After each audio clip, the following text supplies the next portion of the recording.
សម្រាប់អាយស្មាសាក្រសាស្នេហាយើងអើ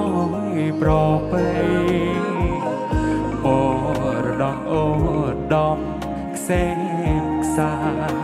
កលយានបងបានតោងស្បៃគេថ្លាថ្លៃដល់កូនយើងជំនន់ក្រោយ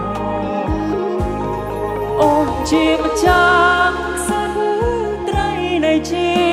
វិតបង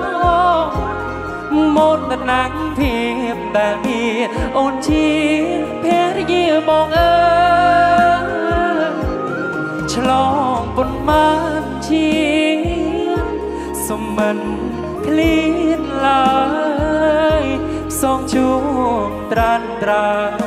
ស្នេហ៍រយទូស្វន់រៀងទៅអូនជាម្ចាស់